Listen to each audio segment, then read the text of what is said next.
All right, everyone. Welcome back to a December special episode of the Harsh Talks Hockey podcast.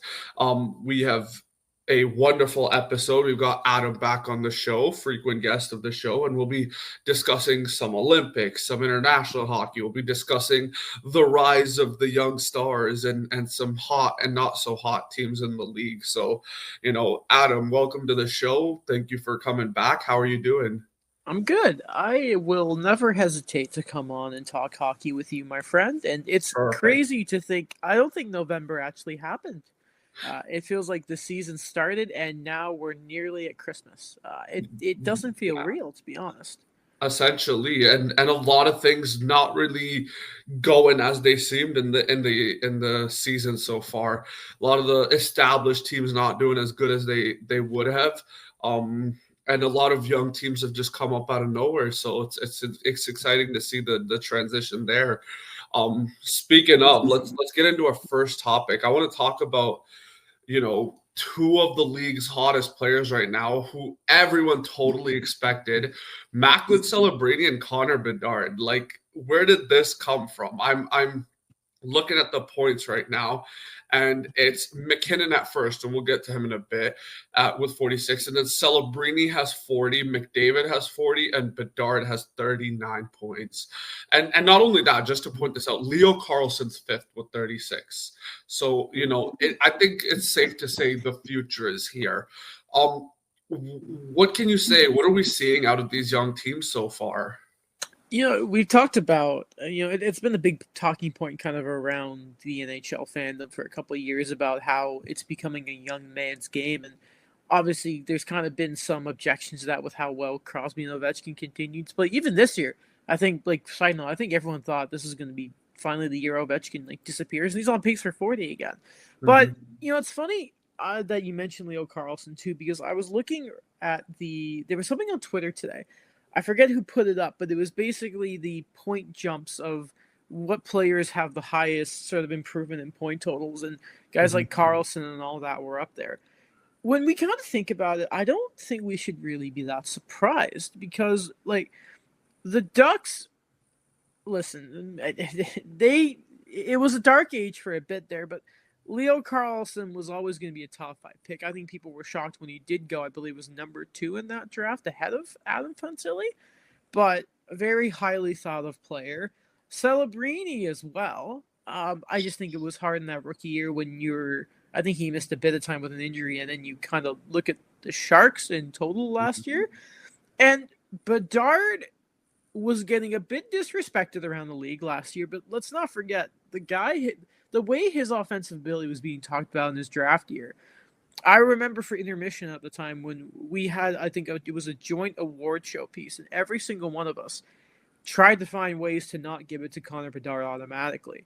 So I think now, did we think they'd be this good? Is a whole nother question. I'm not gonna lie, I have not had the opportunity to watch a lot of San Jose Sharks hockey because we live in the Eastern time zone. But if you Yes. wanted me to describe what we're seeing is, I think we're starting to see, this may be such a reach, but it makes you start to think because of the comparisons so many people have made to Sid and Celebrini. Is this the kind of future comparable in the league of Celebrini's the next Sid in a way, and Bedard's that sort of next Ovechkin in a way, as opposed to is that the next big? Again, same conference when you think about it. It's kind of fun.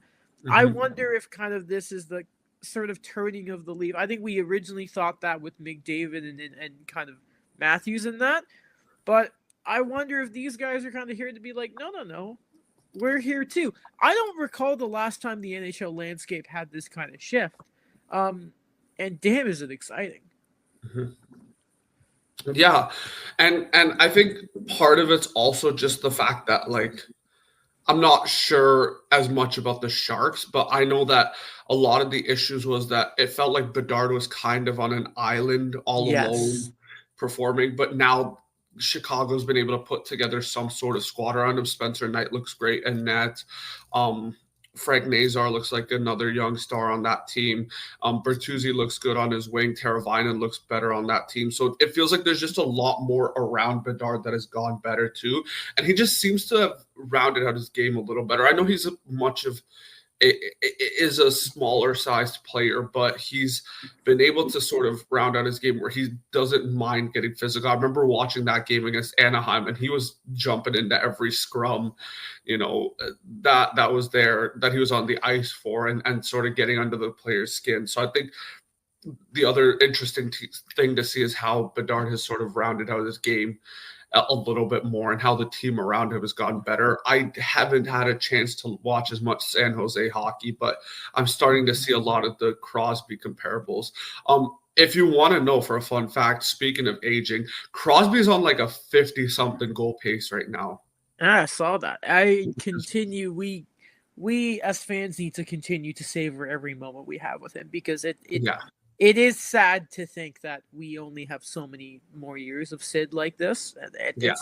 It's stupid that a guy drafted in 2005 still continues to be unreal. Again, he's probably not going to finish at 50, but the fact that he's probably going to finish point per game again is insane. Again, another thing of, hey, the young guys are here, but Sid the Kid is never going anywhere.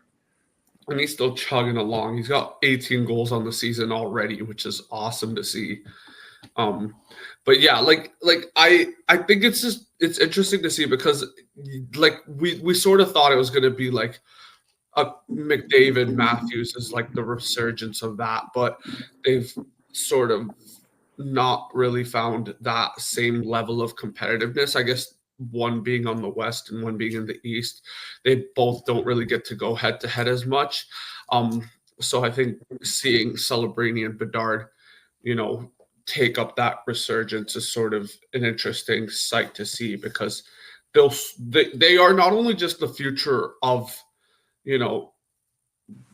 Canadian forwards, they're the future of the league, period. And this will be who they will market their league around once everyone else is gone. So I think it's interesting to see the fact that they've been able to finally come out of their shell and be able to perform as real stars. Because I know the talk around Bedard was getting there, is he kind of overrated? Is this not the right pick? So we'll see how that goes. Leading into that discussion, now that we're still on the topic of it, what are your thoughts on both these guys being Team Canada players? This has been the discussion, hasn't it? This has been. It has been. I think it is the discussion for the Team Canada roster. Is everything else I feel like is pretty uncontroversial, and we know who the guaranteed picks are already, and we already know, we have an idea of who's gonna make it. But I think these two is the discussion is whether one of them makes it, whether both of them make it, because I do think one of them at least will make it. Well, I will say I think what people aren't talking about enough about is there has to be another big name coming to Canada's back end, because we have to remember, oh hey, Petrangelo's not there anymore. But it's kind of like the same discussion you have with these two with Bedard, and that is the same kind of conversation that's probably going to be had with Matt Schafer. Yeah. Does a young player like that? Because here's the thing, right? It's so, when you talk about a roster like this, is I think this generation of fans, our generations, kind of think that the moment you start saying you don't need all the top scorers, I think people immediately seem to think that they think of Team USA from the World Cup of Hockey a couple of years ago, the one that left off Phil Kessel and famously had Justin Abdelkader, and were just a absolute nothing performance. I don't even think they finished top three in that tournament. They were lapped by Team North America, Team Russia at the time, and Team Europe and all that. So they were that Team USA roster was not a serious roster. It was not good. It was not good. So I think people need to realize that sometimes that's not what people mean when it needs to be. You have role players in the bottom six. The reason why a lot of people are going to advocate for a guy like Nick Suzuki to make Team Canada over Mark Scheifele, and biased Habs fan here, I'll admit it, is because a guy like Suzuki, yes, he's a producer, but that is a guy that you will trust in tough minutes in your own zone. That's again why some of the guys from Tampa Bay made Team Canada last year. Yeah, he's also a true two-way like elite Yeah. two-way player in this league, and I think that's another thing is that you can trust him on both ends of the ice far more than you can trust a lot of other players in this league. And I mentioned that to bring it back is, and again, here's the thing of famously, so many centermen are going to end up playing the wing for Canada. Mhm. I don't know. I think it's going to be easier for Celebrini than it's going to be for Bedard. Mhm. Because again, at the end of the day, it's not. I don't think it's always the best case of just taking someone who's hot. Because Yeah. if it's just the hot and the current performance, I mean, your go-to person for the States wouldn't be Austin Matthews by your logic because he hasn't had Mhm. his standard of year, but it's Austin Morgan Matthews, of Geekie is a top course. scorer in the league, and I don't think he's getting Exactly. any, you know. Like, and Cole, again, another hab, like Cole Caulfield, and I think almost justifiably may not make Team USA because you can't, there Yeah. are certain roles that need to be done here. So Celebrini, I think, has a much better chance, and honestly, I think he should.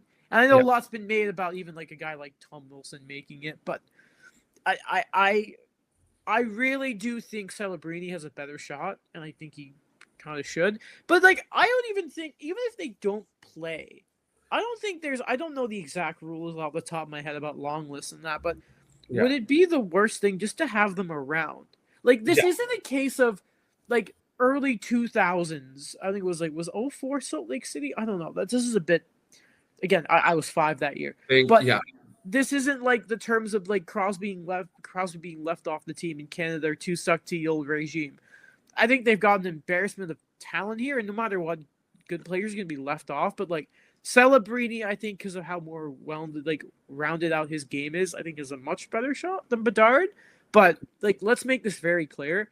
I think both these guys are going to be on more Team Canada rosters going forward. Like, I think Yeah. people just need to breathe and like not think that, again, this isn't just an applicator role thing. It's different people. All right, I can already see the Twitter reactions, Harsh. I can already see it. Yeah, for sure. And I think that's sort of where the case that I want to make for bringing them on the team, even if they don't play that much, just having them there this is the future of the Team Canada program. Whether it's Olympics, whether it's World Cups, whether it's the IHF championships, like these two players you want on as many Team Canadas as possible.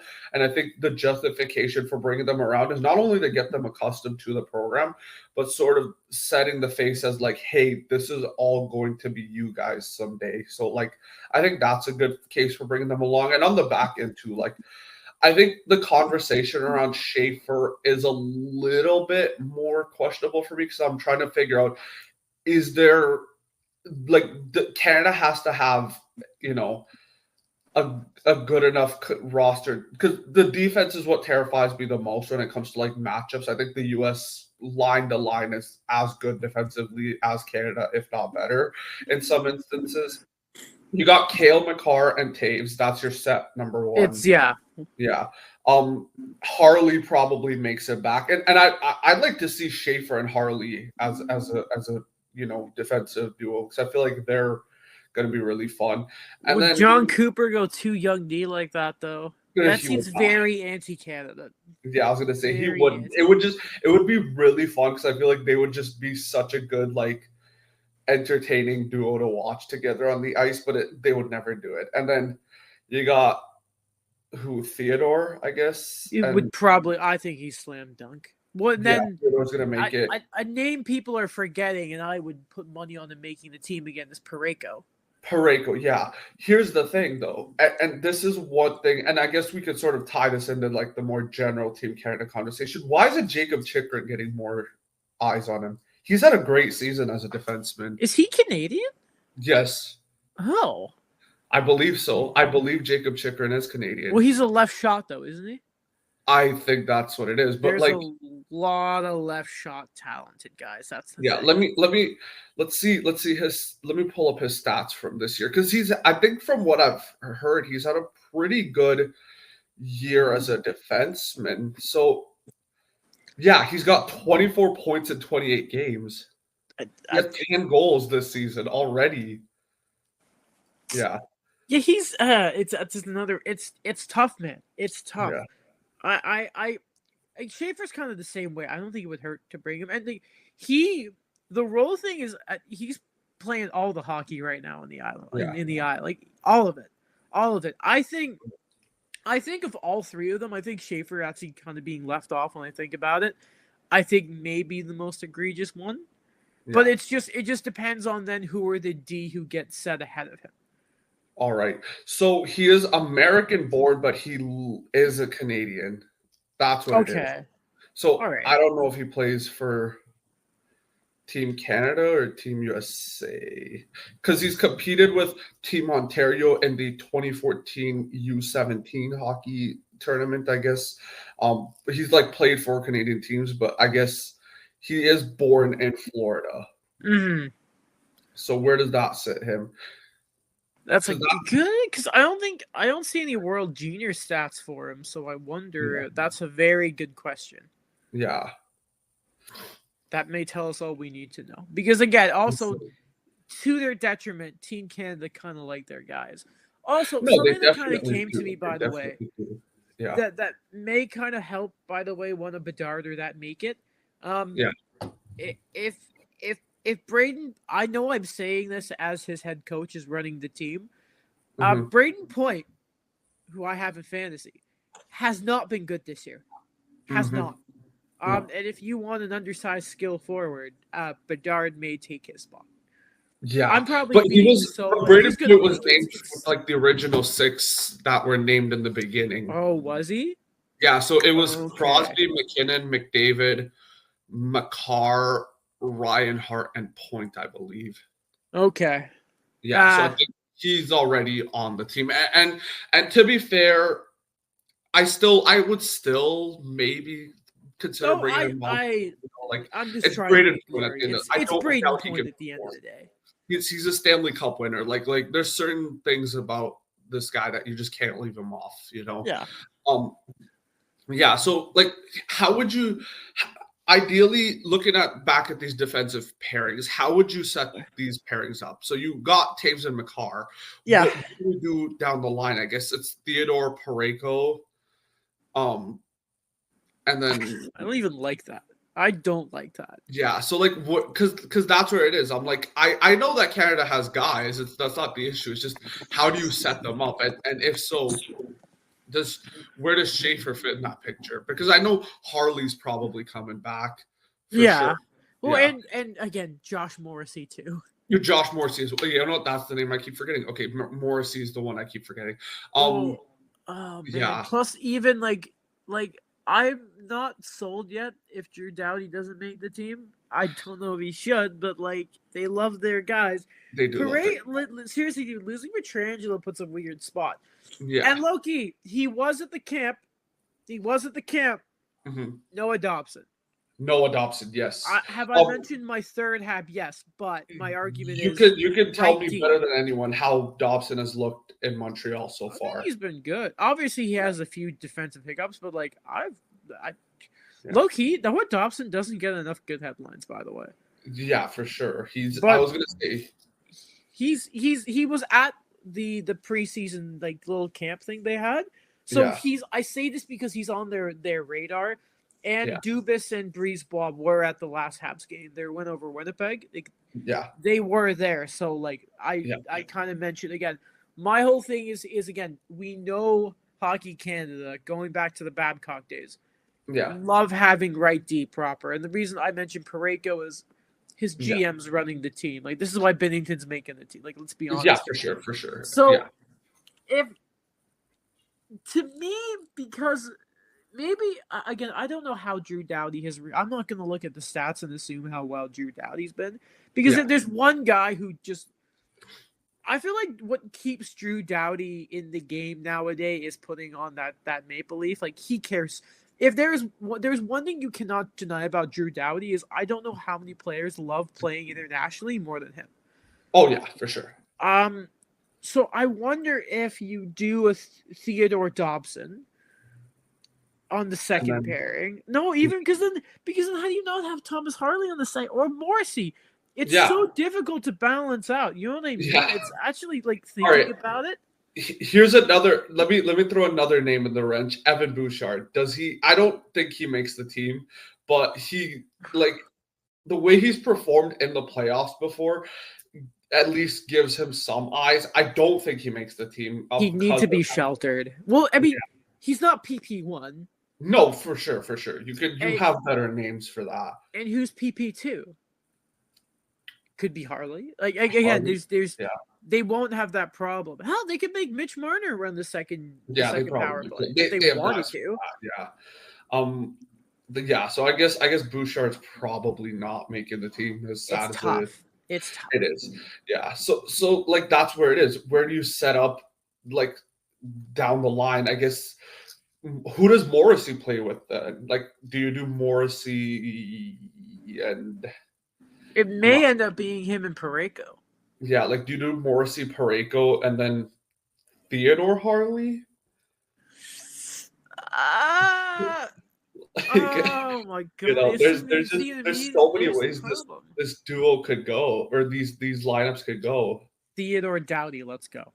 Theodore Doughty, I guess. Vegas and LA together. Why not? Why not? Exactly. Imagine Vegas fans having to cheer for Drew Doughty. Oh, that's so. There's going to be a lot of interesting. Dude, we're all going to have to cheer for Brad Marchand once again, like all of us collectively. So I went to game 2 of World Cup finals. Like the Europe Canada game where they won. You got to realize in that game, I had to cheer for Brad Marchand and Patrice Bergeron.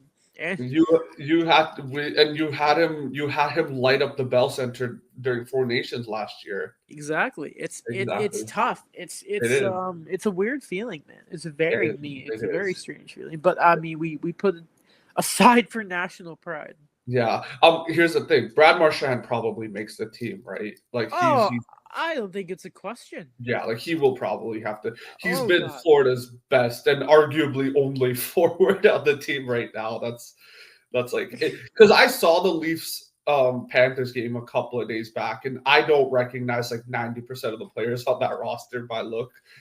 They're so hurt. Hurt. But just to sort of stick up on Team Canada, one more point I want to bring up is I'm very happy to see Brandon Hagel play his way back into the team because he's looked really good over the last couple of weeks. Mm-hmm. The only other thing I wanted to bring up was goaltending. So there it is. Yeah, Binnington's a lock. Who do you take besides? Because I have two names that I'm sort of secure with. I'll give you Thompson. I'll do Binnington, Thompson. Yeah. And then the third one's the one that really gets me because I feel like the third one's probably not going to play, but I still want to give it some consideration. I have it between, I think was it Wedgwood, I believe, until he got hurt. And who does Canada's third goaltending go to? Because for me, it's Thompson and Binnington as the first two. Yeah. So to me, the question was always going to be before the season was, what about Mackenzie Blackwood? And since he's been healthy, I think he has one regulation loss. Now, part of that is it's Colorado. But to be fair, half of Colorado is going to be on Team Canada. So, Wedgwood's been a big thing. But for me, I would have gone Blackwood as the third guy. Yeah. I mean, he even could have been number 2. I mean, I say this, like, I'm so high on Blackwood, I would have even had him as a starter. But, like, we all know Binnington, rightly or wrongly, is the starter to begin the tournament at least. Yes. He is. It is his position to lose as of right now. And, everyone's going to have their opinions on it. But, unfortunately, that's just the way it's going to be. It's Binnington's net to lose. Listen, I'll just say this. If the Olympics were taking place in Boston, I would never take Binnington out the net. Oh, yeah. He seems to own that building. It's very strange. Oh, that is his. Especially if it's like the bigger the game, the bigger he shows up. Yeah. So, Binnington, it's pretty safe to say Logan Thompson's like a solid. He better. If they don't have an excuse now. Because Because it was Bennington, Montembeault. Who was the third goalie last year? Aiden Hill. Oh, yeah, okay, yeah, fair. Yeah. Okay. Forgot about that. Yeah. Yeah, poor guy. Injuries have really kind of derailed him. I feel bad for him. Yeah. Not for Vegas though. Yeah. Otherwise, No, it's not. no. Yeah. Is Mark Stone off this team, I guess, too, then? No, I No? don't think so. Yeah, because no one's really mentioned Mark Stone. Like, there's a couple of good names I guess we could talk about. Like Tom Wilson is up in the air. I haven't heard much about Mark Stone. Does a guy like Sanheim make it back on this team? Scheifele, I do think Scheifele should go. I think ideally. I don't agree with that. Really? I may be again biased here, but what does he add that isn't just pure offense? Yeah, I was gonna say I'm not saying. I guess it depends on how you want to structure a team, but like as a fourth line center. Okay. Yeah. I'm not saying Scheifele is a defensive liability anymore because that narrative is kind of dead. Yeah. I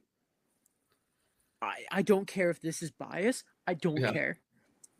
And I will acknowledge I've not forgiven Mark Scheifele for that hit. I just believe there are better options for 4C than Mark Scheifele. I won't even concede Nick Suzuki there. It could be Cirelli for all I care. Nick Suzuki to me is to me the center depth goes it goes McDavid and then McKinnon or Crosby, whoever wants to play center. Strong side, whatever, yeah. Yeah, I guess, or whoever picks up center, and then the third line center to me is Suzuki. To me, I'm like, who fills that fourth line center? You know who could get it? Who's a better defensive center? Bo Horvat. He has had last time I checked at least, he's had a strong year.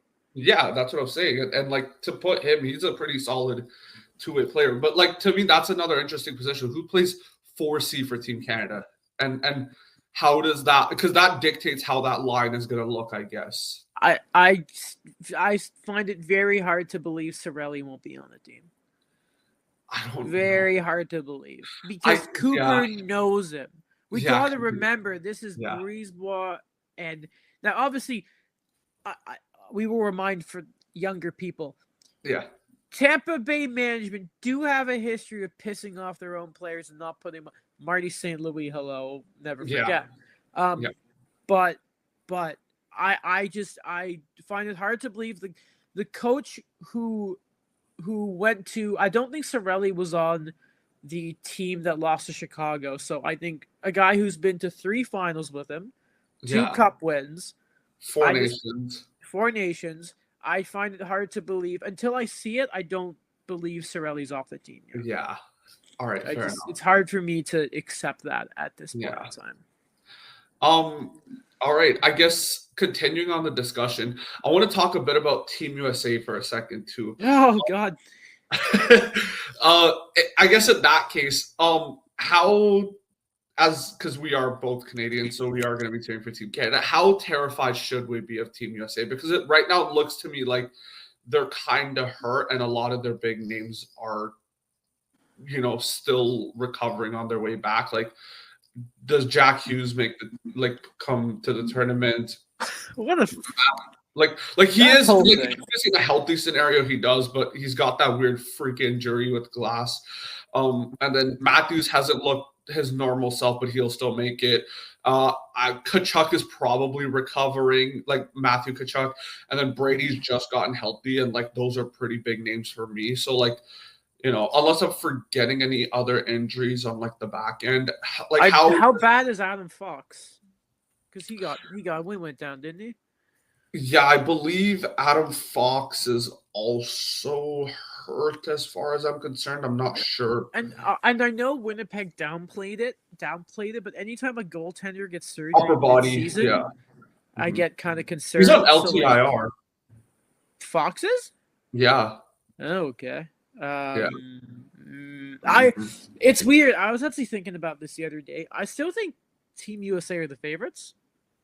Should it impact his Team USA status for the 2026? Okay, so apparently he still is expected to be on the team.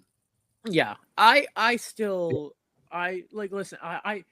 The Tkachuks could have one working lung between them, and they would still lace up those skates. They are to me. Matthew, I think, is in isolation until the opening. Like, he is saving him. He's won his 2 Stanley Cups. I don't think he really cares much about this season except the Olympics, and he wants to be there. So let's remember something really important here. Yeah. This is a team that lost a year ago. And what I mean by that is they're motivated. Yeah. There's hate. That's something you can't forget in sports. And they I think sometimes they lost an OT game in which, like, if it wasn't for Binnington, that OT is over very quickly. Yeah, and even like again, last year you could argue Matthews, by the way, wasn't himself during the regular season. In that finals game, at least, he didn't score, but Matthews, I thought, was one of the best players on the ice. He set up, I think, one of the goals. I forgot which one it might have been. I think it might have been the Brady Tkachuk goal, but and then he had like a couple of really good looks in overtime that just got robbed. I still legitimately believe that it's gonna be like Michael Myers. It doesn't matter if they're, or Jason Voorhees. It doesn't matter if you think they're down, they're dead. I think the States are that team is nothing if not prideful, and I think they're gonna do anything they can. They're gonna get the horse medicine out. Oh yeah. like Ovi, I forget, it was like 2019. They're coming for that gold medal. They want it. I remember seeing a tweet from last year during Four Nations, and they're like, the days of Justin Abdelkader are no longer there. Like, this is a Team USA to be reckoned with now. And it's really crazy to see how good. Not only, I think one other thing we're forgetting is Kyle Connor was left off the team during the final game. What? He was on the roster, but he wasn't in the game for that game. Okay. Yeah. So, during the final. So, like, they just have weapons that they could bring on that we keep forgetting. Like, Kyle Connor was on the roster. He was on the team. He did not play in the final game. Can I, because this is very relevant, can I just read you a tweet from Ryan Johnston? Sure. So, Charlie McAvoy just spoke to the media. Why is this relevant? Don't forget, Mr. McAvoy took a very ugly puck in Montreal a couple weeks ago. Yes. That's the other name I was forgetting. Says he lost close to 20 pounds from not being able to eat. Has a long way to go to get his strength and energy back. Also recommended not trying to put solid foods in the blender. They're not meant to be consumed that way. I can speak from experience here because I had double jaw surgery during COVID. Charlie, use liquids. Like, what do you mean? If it's a cold thing, you use milk. Or use like a chicken stock base. Everything will taste the same when you liquefy it. I can speak to that. Yeah. I think Charlie's you put bread in a blender without any liquid. What do you think's gonna happen to it? Exactly. Poor guy. That's a big loss, man. Yeah. Who physically has had a worse year than Charlie McAvoy? I don't.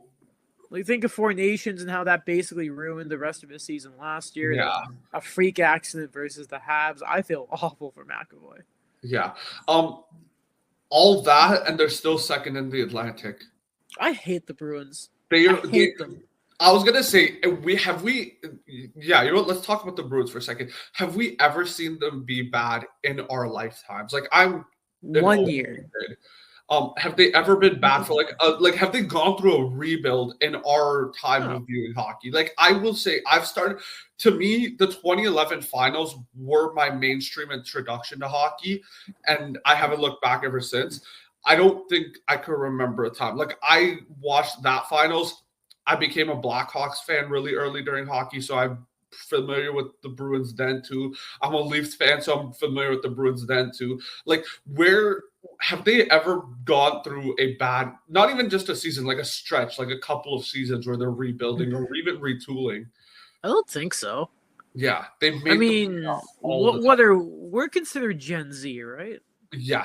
I think to Gen Z hockey fans, we have known nothing, especially as fans of Atlantic teams. I think we have only ever known, experienced Bruins dominance. Yeah.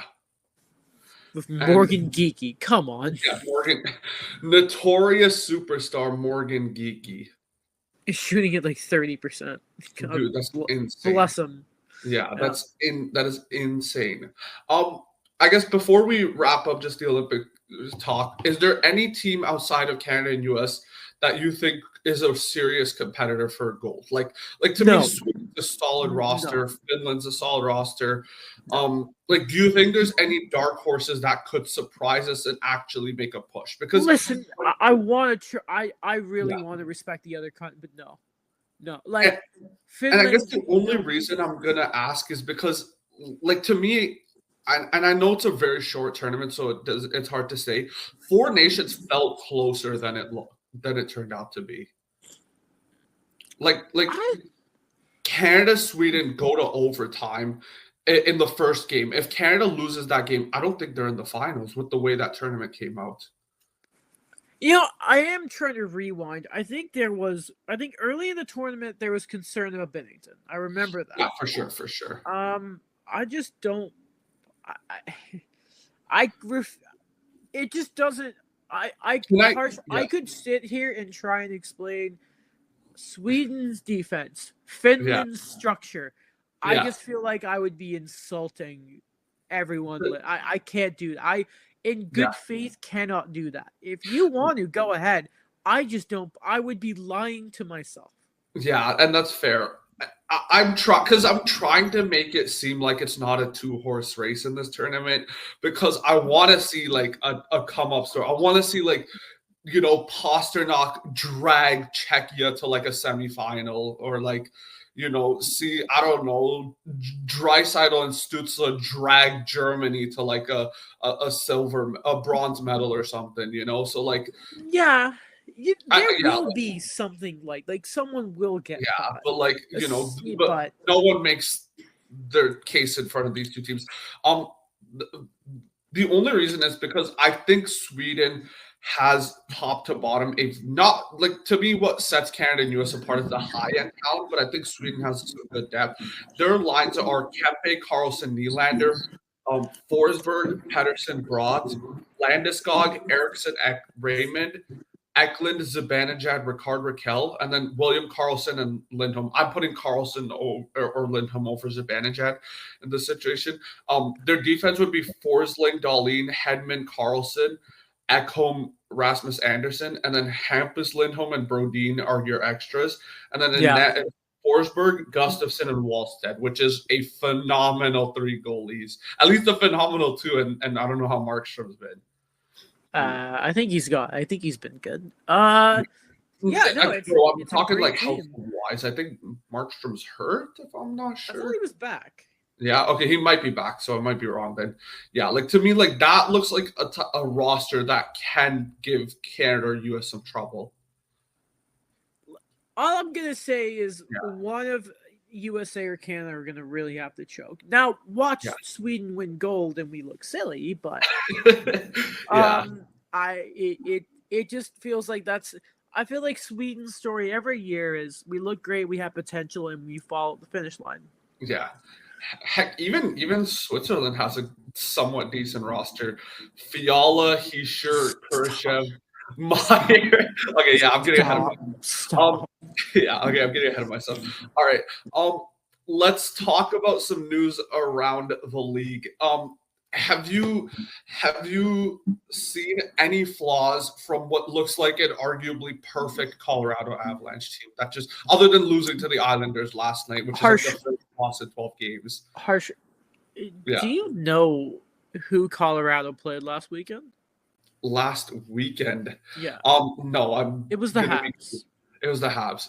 Oh! Do you know what the final score of that game was? It was 7-2. Yeah. And you want to know? You set this up. We didn't even kind of preview how this was going to go. Yeah. We didn't plan this. Yeah. That was not just Colorado playing. They wore the Nordiques jerseys. Not just that. Oh, yeah. Not just that. They had Quebec in the scoreboard written, I think. Yes, on the altitude broadcast, the local broadcast, the abbreviation for Colorado was changed to QUE. Not just that, the jerseys, bro. They had the Nordiques mascot at the game. The mascot. That's hilarious. And I'm like, there's no way this is happening. Joe Sakic being like, I'd love for this game to be played in Quebec. I'm telling you this right now. If you go to the heart of Quebec and you show up in those jerseys, they will boo you out the building. They boo the Habs. It's Quebec. It's people outside Canada do not understand. Quebec, they may know this. Quebec is a very different place from the rest of Canada. I lived there for a couple of years. Yeah. Now we're talking the province, not Quebec City, right? Well, but then there's a whole other. There is Quebec being different from Canada, and then there was Montreal is a very, when you really kind of go there, it's actually a very English speaking city. Montreal to me is like a proper metropolitan world class city. It's very diverse. I think it's the best city in the country, and I've lived downtown Toronto, Montreal, but I love Montreal too. Montreal is, even in Quebec, its own kind of world. Yeah. When it comes to how different everywhere else in Quebec is. There is a loyalty. Like, this may seem like a very minor thing, but like, for example, in Montreal and Ottawa, they do the anthem in both languages, right? They change with it. In Quebec, they will do it one language. There was a preseason game years ago. The Habs got booed there because it's just different. But anyway, to answer your question, here's the thing, right? Yeah. When was the last time an absolute wagon of a team won the cup? It just doesn't happen. Now, yeah, that's true. Now, here's the difference. Yeah. They've won before. And Landeskog is back, and I'm so happy for it. What a great story. Good for him. He deserves this more than anyone. Yeah. And Nathan McKinnon, I'm so mad I didn't take him number 2 in our fantasy draft. I'm so mad. I hate myself every Draisaitl. You're letting me down every day. We'll get to Edmonton. By the way, shout out that you broke Matthew's undefeated streak. By the way, very good, very good. Yeah. I mean, right now, the goaltending's going well, which was a problem for a couple of years. Brock Nelson's been great for them at center, which, again, was a big problem for them. They've tightened up their systems, which, again, has been a problem the past couple of years. It's amazing what happens when you address all your problems and your holes on your team, how great you get. Yeah. So I don't even know. They have like the quickest goalie duo turnaround I've seen in recent history. Here's what's nutty too is this, again, let's just quickly look at the standings. Tampa Bay leads the Atlantic at 34 points, right? That's just nutty. Yeah. The Leafs are outside, third from the bottom in the East, and they've looked better as of the last couple of games. Yeah, get that. Yeah, they've been getting hot, but they're only 5 points out, right? Yeah. That's just context of what life is kind of like in the Eastern Conference right now. Have you seen the Metro standings? Sorry? Have you seen the Metro standings? What are we, 36, 34, 33, 33? Yeah. That's just the state that we're in, right? Okay? Yeah. Now, if you then decide to put the Avalanche in the Eastern Conference, they would already be 10 points up on Tampa Bay. 10 points. Yeah. And that is with much harsher competition. The Central, number 2 is Dallas in the league right now. Minnesota are coming on. That's what's amazing to me. Colorado's doing this in the Central Division. Yeah. They are insane. You put them in the East, they're undefeated. Exactly. They might be looking at going borderline 82-0. Obviously, it's impossible. Well, they're on pace to beat Boston's regular season record. I think they do. I think they do it. That's tough. The reason I don't think they do is we know how bad the schedule's been. It's worse after the Olympics. People are going to get hurt. Yeah, that's true. And also, if anything happens during the Olympics as well, they're going to have Colorado's going to have a good chunk of their team on that. everywhere, goalies probably for Canada and everywhere. Yeah. What background is Natchez? Is he Czech? Natchez is, I believe he's Czech. Yes. Landeskog's going to be on Team Sweden. Probably the captain. Yeah, of course. So here's outside of McKinnon, Makar, Lehkonen, Finland. Yeah, Lehkonen.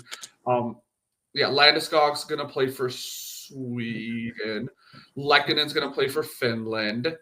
Let's see. Natchez is going to play for Czechia. Yeah.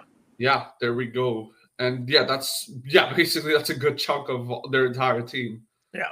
Yeah, they're They're feeding right now. They're feeding. Yeah, so it'll be interesting to see. But like, I guess, is there one thing that because I'm trying to figure out, like, I've watched a couple of Colorado games, and to me, is it just the fact that McCarr and McKinnon are just so much better that they're dragging this team to that like good of a record, or is it just that they have this good of a team top to bottom? I think it's the lat. I think if you had asked me this a year ago, I think we saw how top heavy they were. But this year, it's just so much different. And again, Landeskog coming back is such a big part of that. Huge. And again, like Nelson, like it is everyone in the league seems to be looking for two things right now: centers and goaltending. Yeah. And that is not what Colorado, like they've addressed that. Nelson working out has again, I think you and I could probably agree. If Kadri hadn't have left Colorado, would we really be surprised if they won a second cup? Maybe a third? Maybe. They have at least one more by this time. Or at least there's conference finals appearances. We'll give some respect to Edmonton, even though anytime they met Colorado, they kind of steamrolled the Oilers. But I'm sure Abanev, if he was here, would kind of agree with us there. I just think this is since probably 2018, 19-ish. This has kind of been a model organization. Yeah. So I think they're just that damn good, man. And they're bold. Who replaces an entire goalie tandem in the middle of the year? Now, trades Mikko Rantanen. I will say, probably shouldn't have. Even today, with Nature's side, I still wouldn't have done that. Yeah. I think they just has looked as good as he can with this team, and good on them for him fitting into that system and making it work. Yeah. But like, man, if they had Rantanen on this team, we would have had a very different discussion. Speaking of Rantanen, I thought the difference was going to be bigger, but Dallas is only 3 points back of them. Man, I was high. I think the entire time you've known me, I think I've been super high on the Dallas Stars. Me too. I've been a believer. We were high on the Stars before it was cool. Yeah. At this I was point, wrong both times. I will say this: I was wrong both times because I had them beating Edmonton both times. Yeah, same. Didn't win those series. They're Leafs territory now. They're Carolina territory now. Yes. I am not going to be like, win in the playoffs. Yeah. Until you make it out the conference finals, we're not talking Dallas. Yeah. I'm blocking your number, all right? I guess the only reason I want to bring it up is like I really, really want to see the Colorado-Dallas matchup this year, but not in the first round. And like it'll probably be in the second round because they're both 1 and 2 right now. So like, to me it's man, Gary Bettman, please just give me like a proper playoff setup. Don't do this to me.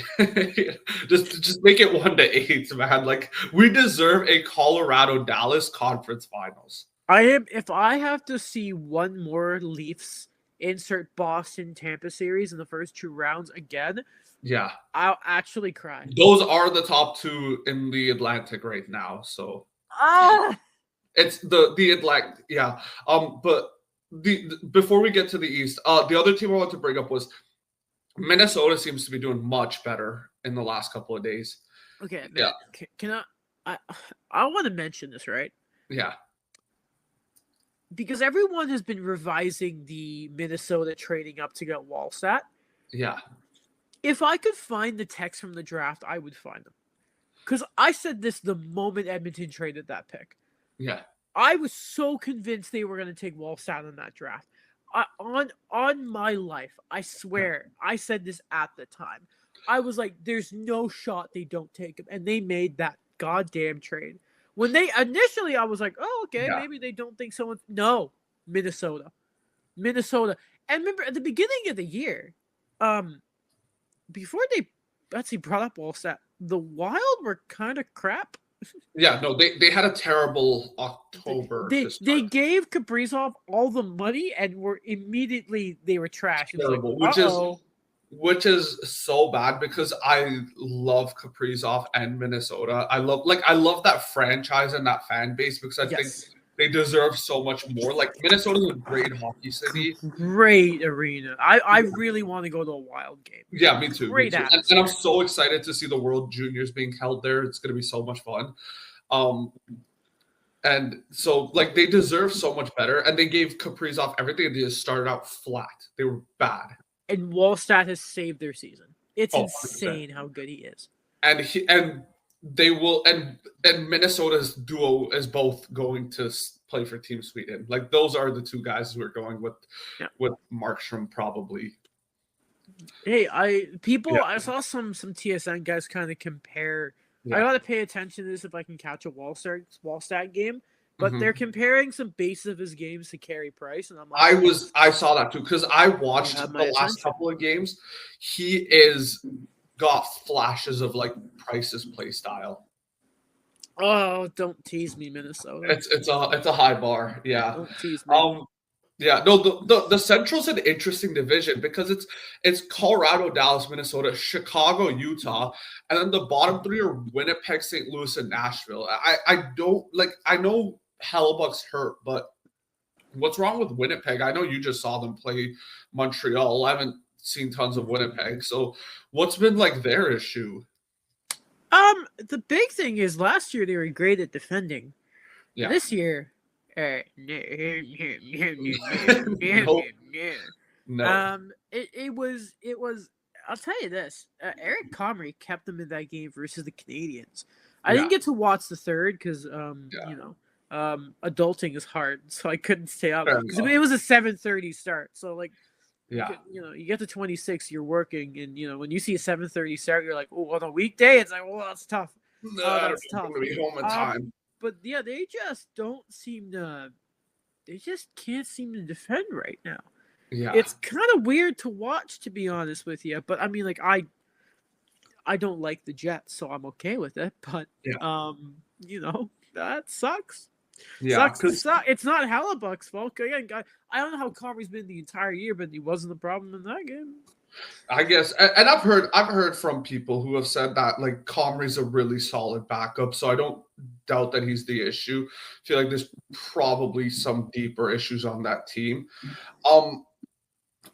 The Pacific to me is the most fascinating division right now. Anaheim, Vegas, LA, San Jose, Edmonton, Seattle, Calgary, Vancouver. Calgary expected to be pretty bad already, so that's not a surprise. Seattle. Harsh, I'm sorry to interrupt, but I'm just looking at the standings for maybe the first time in a while here. What do you mean the Canucks are last? They are last. What? I'm not going to swear, but what in the world? No, what happened? I will tell you how bad it is. I've seen a couple of Canucks games. It is so bad that Quinn Hughes looks so uninterested. He looks miserable on the ice. He looks so out of it, so awful. Pettersson, like their only, I think, highlight is like Kiefer Sherwood, and they're getting rid of him. That's so sad. Yeah. That screams of like the mid-2010s when their highlight was Radim Rabada. like they have to commit to like a full rebuild. Like they have to be in the McKenna hunt. What year is it? What year is it? That sounds like this is not the. This is the Canucks, perpetual misery of the Canucks. By the way, shout out Buffalo in fifth last. Oh yeah. This is consistent. Like, look at the bottom of the league and tell me any of that makes sense. Like, except maybe a couple of teams. The Edmonton Oilers just can't seem to, for some reason. Like, they got a huge win last night with McDavid going nuclear with like a hat. I swear every 3 weeks we get Edmonton have a big game and this is going to turn their season around. And then they lose 7-2 and Bouchard's on the highlight reels, but for the wrong reasons. Exactly. He just gets lapped by like who knows who. But like Edmonton looks seriously broken. They just like the McDavid extension to me was like the ultimate like, hey, this is your time. Like you got 2 years to make this work, or else I'm out of here. Dude, if they continue like this, he might ask for a trade because they look they look also so defeated. Like they like the Leafs are kind of turning it around where it's starting to look better. But their issue when they were looking bad is they did not want to be there on the ice with each other. And right now it looks like they don't want to be on, like the Oilers don't look like they want to be on the ice with each other. I want to feel bad for them, but I also don't, because you have the two best players in the world. You can't feel bad for them. It's not even just that, but congrats, you hired Stan Bowman. You want me to feel bad for you? God, no. Yeah. What happened to what happened to Paul? Yeah, it was Paul Coffey, right? Is he still on the bench? No, he's not, which is what I was going to say. It's like, what happened there? This is when we need Abadab. Like, bro, they lost. This was on the 17th of November, right? But they lost 5-1 to the Sabres. Yes. The Sabres. Yes. I know I'm like, again, last month, but I'm like, how do you expect me to take you seriously when you're losing 5-1 to the Buffalo Sabres? Yes. I am dying for them to be consistent. I'm dying for it. Or, I don't want McDavid to ever end up a Leaf. It would make me cry. But, like, I don't think he ends up a Leaf either. At this point, it's better if he just goes there. Like, you don't deserve this. Exactly. It's so bad. And that's what I'm saying. Like, they just can't seem to figure it out. We'll see how their season goes, but as of right now, I can't. Once again, like Stuart Skinner sold them a lot of games where it's like, just an unreal, stupid goal that just how does that even go in? Mm-hmm. Yeah, we'll see how their season goes. Let's talk a bit about the East, the Metro. I swear the Caps were nowhere near first like a couple of weeks ago, and all of a sudden they're hot. Here's the thing. This kind of reminds me of last year where I'm like, cool, win the division, but I don't think you're doing any damage in the playoffs. No, I mean, not. I could say that about the entirety of the East right now. I'm not gonna lie. No. I don't believe in any team in this conference right now. Like the Metro, like Pittsburgh is still in third. They're not doing anything. Carolina, the Canes aren't gonna do anything. They're still they're a perpetual conference finals team. No, like this may be the year they make a finals and then they just get decimated by a team from the Central because there is no competition. Is far stronger than the East this year, by far. It's hilarious. Yeah, but Washington, Carolina, Pittsburgh, Philly is fourth. Good for them. Yeah, and good for Zegras. He's found his game back. He looks wonderful there. He looks like he's having a great time. Bro, who would have thought that Rick Tocchet would revive Trevor Zegras' career? It happens. It happens to the, it happens to the best of us. Sometimes it's a little interesting to see how things turn out, but like, it seems like Zegras has found his game back. Like he looks like what we had expected him to be when he came into the league. Yeah. Mm-hmm. So good on them. The Devils, they're just they deserve a better fate than where they are right now. And now we're like, I know it's because they're hurt too with like guys like, I think their injuries are Brett Pesce's out. Hughes is out, so they're still dealing with some pretty significant injuries. What do you think of the Atlantic so far? Because like, I'm dying for one team to go on the 5-game winning streak and just put everyone else out. The team that goes on the 5-game winning streak will look like the immediate favorites out of the East. Like you're completely right because I didn't really look at the point totals. Everything is so close. Bro, the Leafs are 2 points back of the Habs. And yes.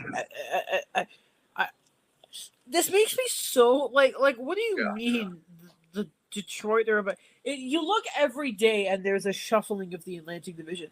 And what do you mean? Hedman has been out for weeks. Again, fantasy, I would know. Point has been disappointing. And Tampa are at the top of the damn division. Because Hagel has gone.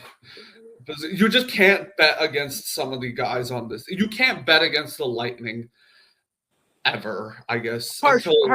Yeah. I'm going to call you out here because you texted me like a month ago. Yeah. And you were like, Vasilevsky's washed. Yeah, I told like, because he Harsh, started come off on. terrible. He was so bad, and he was completely ruining my life in fantasy. What in the, like I hate this. I hate this division so yo, I guarantee you a Metro team will finish with more points, and because of the wild card system, they're gonna lose out. Like I'm telling you Yeah, right now. yeah, Philly would be second in the goddamn division in the yeah. Atlantic, and they're In and a they're wild fourth card in the spot. Metro. Yeah. Insane. Yeah, but like and that's sort of what I wanted to bring up right now is like the league is like at least the East is seeing so much parity, but Yeah. to me, like as good as parity is, it also shows me that like there really isn't a true contender out of here that could Yeah. like to me it's like whoever makes it is going to get slapped around in the finals. Like it'll be a Colorado versus no, I don't know if it'll be a Colorado guarantee Unless there's unless one exception, yeah. the Panthers get healthy. And Yeah, that's yeah. the thing. Barkov comes back from that injury early. We're done. All right, Like all we're right. done. Okay. Let's do this hypothetical scenario. Barkovs comes back healthy. Kachuk comes back healthy. The Panthers are back to their normal strength. Who wins in a Panthers Avs final? Colorado. And I only say that because Barkov needs time to get back in game shape. Kachuk will be a mess by the end of it, like he is every year. Yeah, And the Avs have crucially had more rest the past couple of seasons. yeah. When the Panthers, like, eventually those short summers catch up to you. Mhm. And the Avs, I think, have more That's fresh three legs. finals in a row, by the way, for the Panthers. We're forgetting the Yes. Vegas year too. And those are all very fit, which means three separate 2.5 months of gladiatorial combat. Yes. Like, come I on. mean, I don't blame them for being in the state they are right now. If any No. team deserves to be as hurt as they are, it's Florida. They've been to war 3 years in a row. So if they do, but even then, to me, I don't think they could get healthy quick enough with the way their roster is to have a fight back to things like the goaltending has become an issue for them. Bobrovsky has an 886 save percentage this year. But then again, Bobrovsky could also just turn it around too. So who am I kidding? All I'm going to say is this.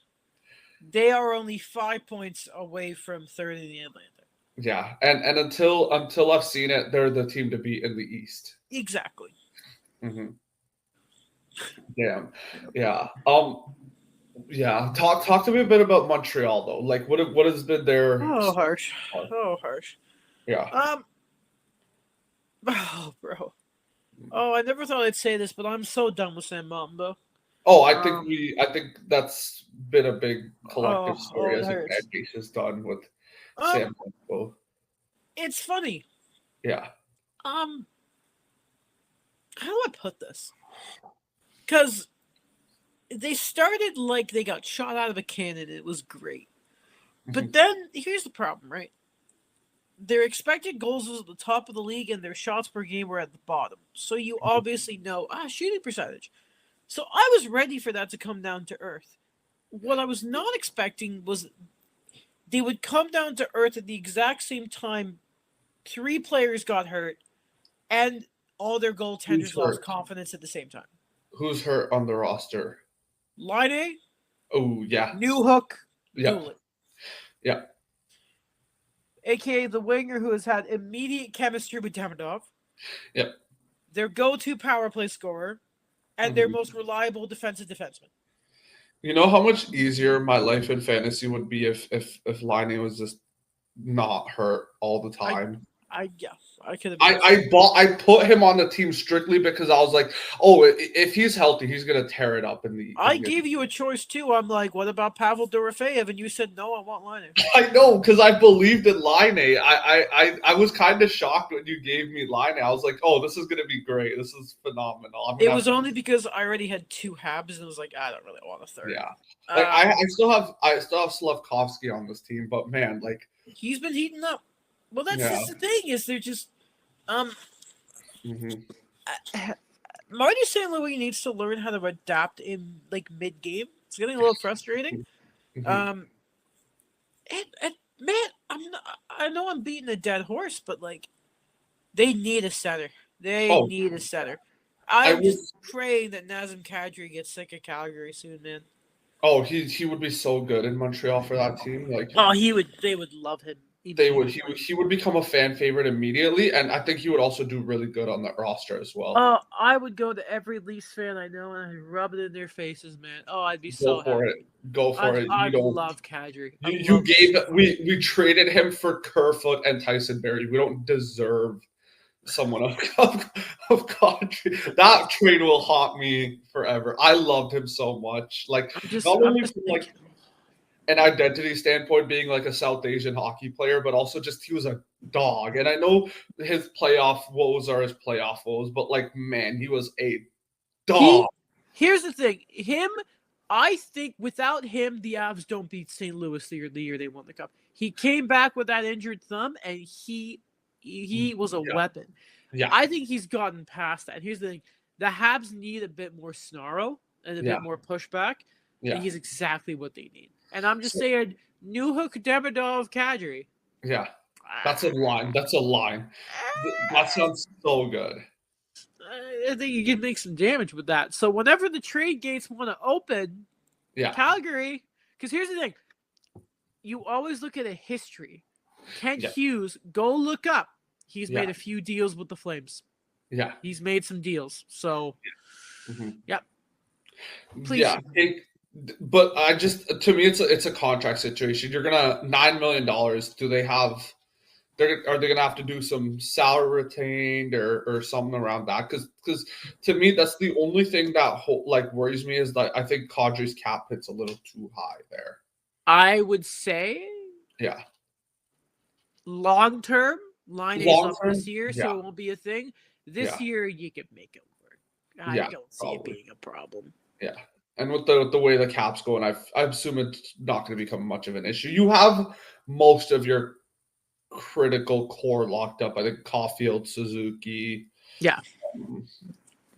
Who's left to be re-signed? That's not Demidov is eligible this year, but I am confident he would take a discount just for the because everyone has. Yeah. And I will tell you, I have never been more goddamn satisfied than when I saw that Hudson contract. I know it. I almost wanted to punch my wall, but good on you guys for getting that. I love Steve Dangle, but I have rewatched that episode so many times just to be like, yeah.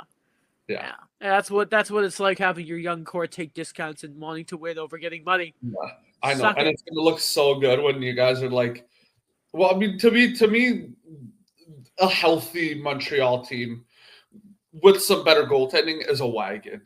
Which again, Jacob Fowler's coming one day.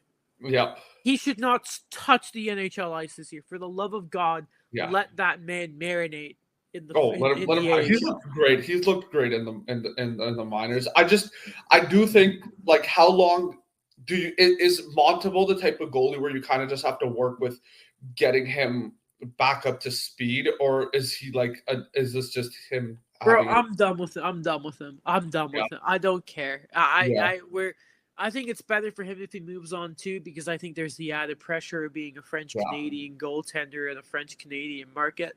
Yeah. I am over Sam Montembeault, which is a shame. I loved the guy.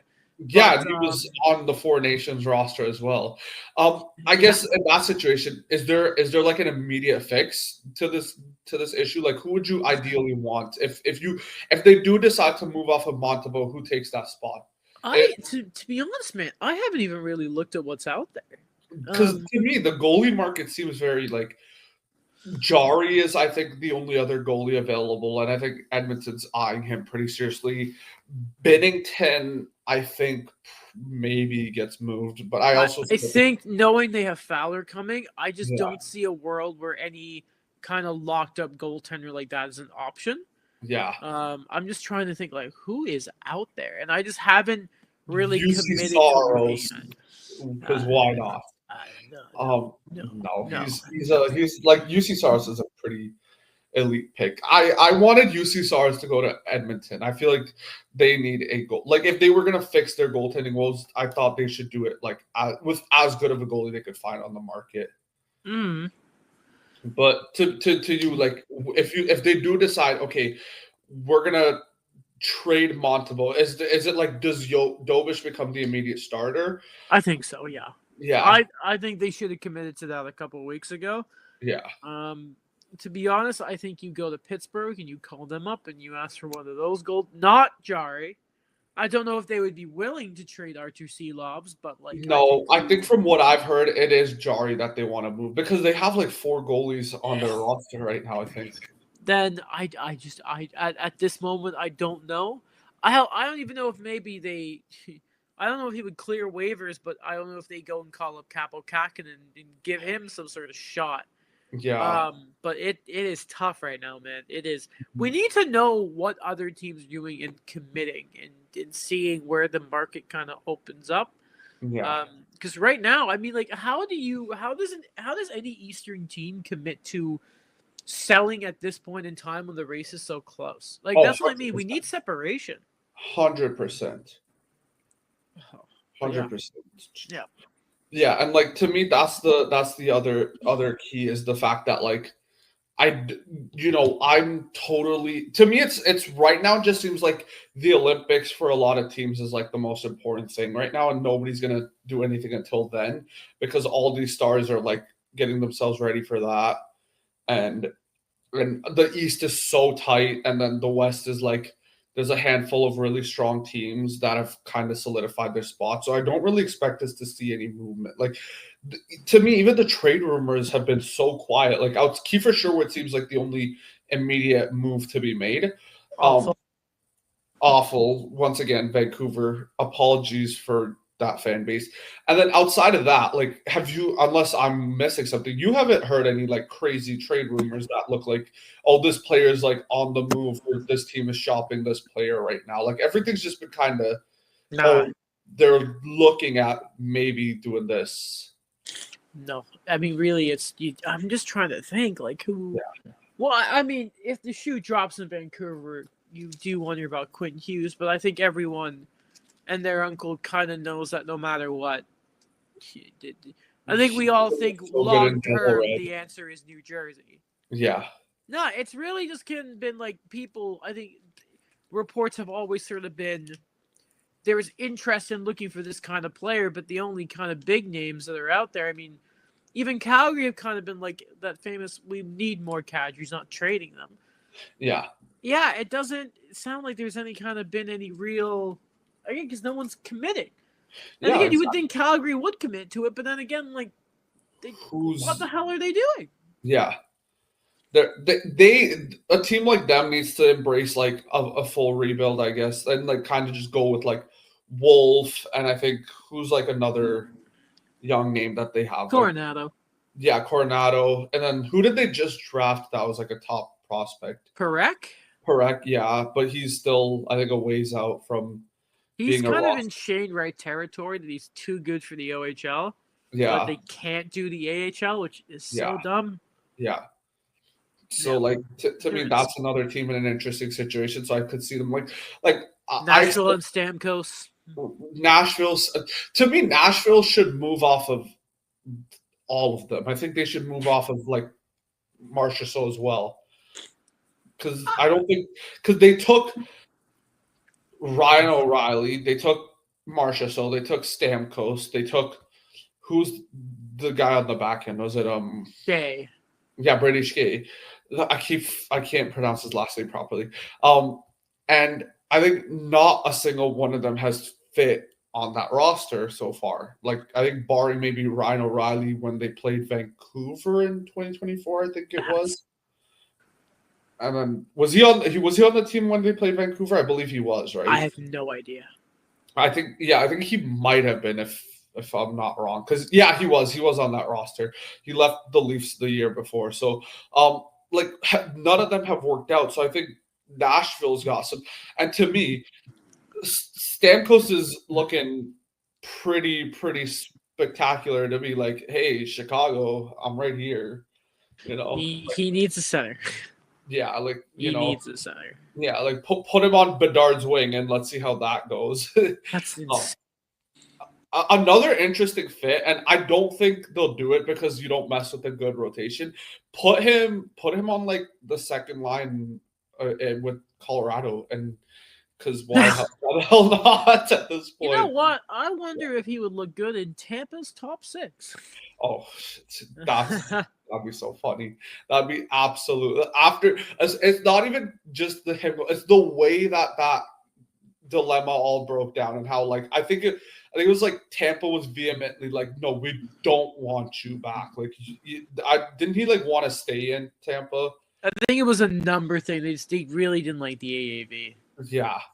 And they were like, no, he wanted like I think like 7 or 8 million or whatever it was, maybe 6 million, and they were like, yeah, no, you're getting like 4 at best.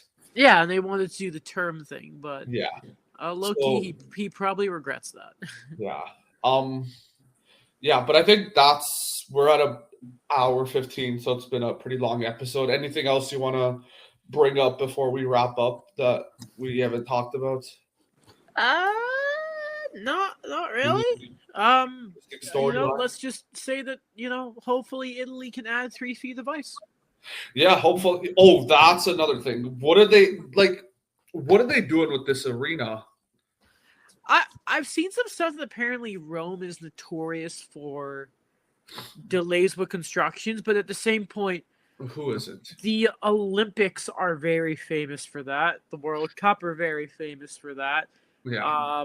Every major city is famous for that. So I would like to know their excuse, the IOC's excuse, the AAHF's excuse. This is the one time I can't blame the NHL. Yeah, no, and from what I've heard, the NHL was not told about the rink being the wrong size. Like apparently the IHF and Olympic Committee had like agreed upon this, and the NHL found out just recently that the rink is not the right size. Have I ever told you that I love larger ice for the Olympics? I love it. And now we're not even. But I can accept. Oh, you're just gonna get a very small. I think they'll still make it work. But the fact that it's like you're having Bill Daly talk about like, hey, we won't go if there's not an arena, terrifies me because I'm like, there's no way you've come this far. Harsh, the last time they were at the Olympics that year, I would have turned 15. Yep. I'm 26. Yep. I'm an adult. Yeah. I have a university degree now. Yep. All right? Like, I want them back. But I don't. I am at the point where I will not believe they're going to these Olympics until I see them on the damn plane. Yeah, until they have landed in Italy, once they've walked out of that opening ceremony with those guys there, I don't see it happening. There we go. But on that note, let's hope the arena gets built. All eyes on the Olympics right now. That's kind of the only thing that I think matters to me in the hockey world right now. Like, to me, as fun as the season is, and I love seeing Bedard and all these young guys have a resurgence. To me, it's like right now I'm really excited for the World Juniors because I always like the World Juniors, just regardless. And then all eyes on Italy. So with that being said, this is another episode of the Harsh Talks Hockey podcast. Thank you, Adam, for coming on. Thank you for having me. Wonderful to always have you here. Take care, everyone, and we will see you all next time. All right. And